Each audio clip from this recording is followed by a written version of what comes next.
मेहुल एक चोर का पीछा कर रहा था। चोर बहुत तेजी से दौड़ रहा था, लेकिन मेहुल बस चोर को पकड़ने ही वाला था कि अचानक चोर मेहुल के सामने से गायब हो गया। मेहुल को कुछ समझ नहीं आया। इंटरेस्टिंग, चोर गायब हो गया, ऐसे कैसे पॉसिबल है? ये गायब होने वाले चोर की शुरुआत करीब 10 दिन पहले हुई थी।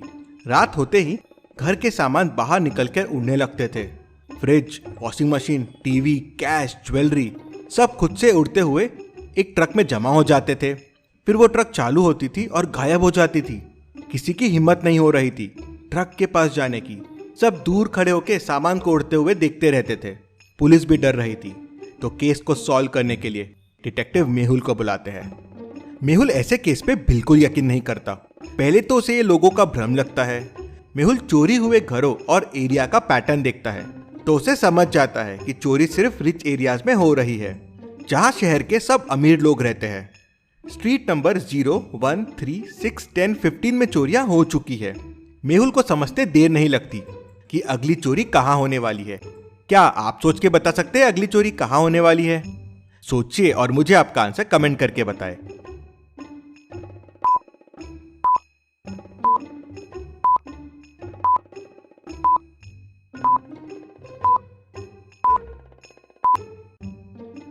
अगली चोरी स्ट्रीट नंबर 21 में होगी। नंबर के बीच का डिफरेंस बढ़ रहा है। पहले 1 से बढ़ा, फिर 2 से बढ़ा, फिर 3 से बढ़ा, फिर 4 से, फिर 5 से, तो आखिरी में डिफरेंस 6 से बढ़ेगा। तो 15 + 6 हो जाएगा 21। मेहुल स्ट्रीट नंबर 21 में पहुंच के चोर का इंतजार करने लगता है। रात होते ही मेहुल देखता है कि सामान उड़ने लगते हैं और उड़ते हुए एक ट्रक में जाके जमा हो जाते हैं। मेहुल सामान का पीछा करता है, लेकिन सामान ट्रक में जाते ही गायब हो जाते हैं। मेहुल ये देख शॉक हो जाता है। इंटरेस्टिंग, सामान कैसे उड़ सकता है? मेहुल इसके बारे में पता करने के लिए भूल भुलैया साइंटिस्ट के पास जाता है। अब भूल भुलैया साइंटिस्ट ने खुद तक पहुंचने के लिए एक भूल भुलैया वाला रास्ता बना के रखा था। क्या आप इस रास्ते को देख के बता सकते हैं कौन सा रास्ता साइंटिस्ट तक जाता है? ABCD या E? सोचिए और मुझे आपका आंसर कमेंट करके बताएं।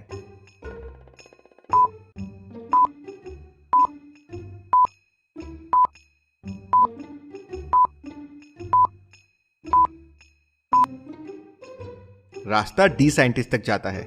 मेहुल रास्ता D लेता है और साइंटिस्ट तक पहुंच जाता है। मेहुल साइंटिस्ट को उड़ते हुए सामान के बारे में बताता है, तो साइंटिस्ट उसे बताता है कि उसने एक ऐसा फॉर्मूला बनाया है जिसके ऊपर डालते ही वो चीज गायब हो जाती है।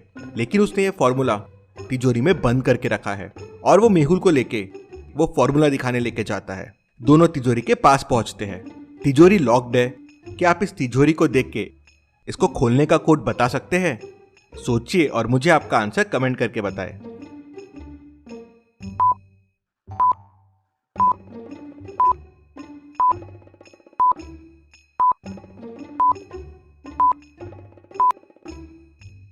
तिजोरी का कोड हो जाएगा 410। पहले दोनों नंबर्स का डिफरेंस और फिर दोनों नंबर्स का सम कोड है। जैसे पहले नंबर्स में 5 - 3 है 2 और 5 + 3 है 8, तो आंसर है 28। सेकेंड में 8 - 6 है 2 और 8 + 6 है 14, तो आंसर है 214। तो फाइनल में 7 - 3 हो जाएगा 4 और 7 + 3 हो जाएगा 10, तो कोड हो जाएगा 410। साइंटिस्ट तिजोरी खोलता है तो देखता है कि तिजोरी में से फॉर्मूला मिसिंग है। ओह नो, बोतल चोरी हो गई है, किसी ने बोतल चुरा लिया है। इंटरेस्टिंग, आपके लैब तक पहुंचना आसान नहीं है और तिजोरी खोलना तो बिल्कुल आसान नहीं है। कौन कर सकता है ये? मेहुल को तिजोरी पे फिंगरप्रिंट्स के निशान मिलते हैं। एक ग्लास पे भी फिंगरप्रिंट के निशान मिलते हैं। न्यूज़पेपर पे और फ्लास्क पे भी फिंगरप्रिंट्स के निशान मिलते हैं। लेकिन सारे प्रिंट्स थोड़े खराब हो गए थे, तो पहचानना बड़ा मुश्किल था कि ये किसके प्रिंट्स हैं। मेहुल लैब में काम करने वाले 3 लोगों से पूछताछ करता है। पहला कहता है, सर मैं तो कल छुट्टी पे था, मैं कैसे चोरी कर सकता हूँ? दूसरा कहता है, सर मेरा तो हाथ फ्रैक्चर है, मैं भी कैसे चोरी कर सकता हूँ? तीसरा कहता है, सर मेरा तो पैर फ्रैक्चर है, मैं कैसे चोरी कर सकता हूँ? क्या आप तीनों की बातें सुन के बता सकते हैं चोरी किसने की होगी? सोचिए और मुझे आपका आंसर कमेंट करके बताएं।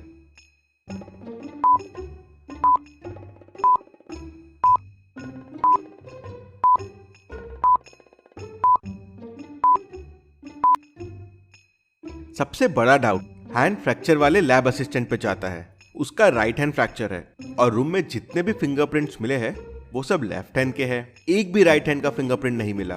क्योंकि इसका राइट हैंड फ्रैक्चर था, ये सब काम लेफ्ट हैंड से कर रहा था। तो मेहुल उससे कहता है, अब तुम बच नहीं सकते, तुम्हारे फिंगरप्रिंट्स हमें मिल गए हैं, अपना जुर्म कबूल कर लो। तो वो मेहुल को बताता है कि उसी ने लैब में चोरी की थी, फॉर्मूला चुराया। लेकिन इससे ज्यादा उसे कुछ नहीं पता है। उसे 1 करोड़ रुपए मिले थे फॉर्मूला चोरी करने के लिए। फिर मेहुल साइंटिस्ट से पूछता है, क्या कोई इलाज है इस फॉर्मूले से लड़ने के लिए? तो साइंटिस्ट कहता है, नहीं, इसका कोई इलाज नहीं है।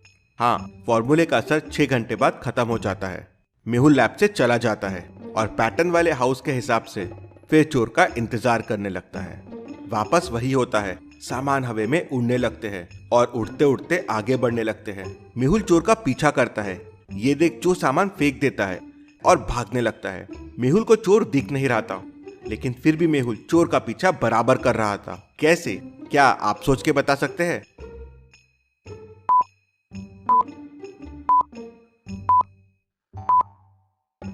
मेहुल को चोर के फुटप्रिंट्स दिख रहे थे। उनको देखता हुआ मेहुल चोर का पीछा कर रहा था, लेकिन थोड़ी देर बाद फुटप्रिंट्स भी गायब हो जाते हैं और फिर चोर भी मेहुल के लिए गायब हो जाता है। ये चोर को पकड़ना आसान नहीं है, कुछ आइडिया लगाना होगा। तभी मेहुल को एक आइडिया आता है और अगले दिन वो वापस चोर का इंतजार करने लगता है। क्या आप सोच के बता सकते हैं मेहुल ने चोर को पकड़ने के लिए क्या सोचा होगा? सोचिए और मुझे आपका आंसर कमेंट करके बताएं। सबसे अच्छे कमेंट को मैं पिन करूंगा।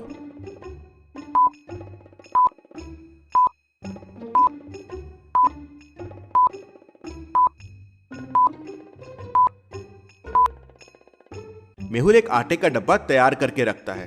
वापस रोज की तरह सामान उड़ने लगते हैं। मेहुल वो आटे का डब्बा उठाता है और सामान के ऊपर और आसपास फेंक देता है। आटा चोर के ऊपर भी आ जाता है और चोर मेहुल को दिखने लगता है। मेहुल तेजी से चोर के पीछे दौड़ता है और उसे पकड़ लेता है। मेहुल चोर से वो बचा हुआ फॉर्मूला भी ले लेता है और ये गायब होने वाली चोर की मिस्ट्री सॉल्व हो जाती है। Detective Mehul rocks. इसी बात पे जल्दी से वीडियो को लाइक कर दीजिए।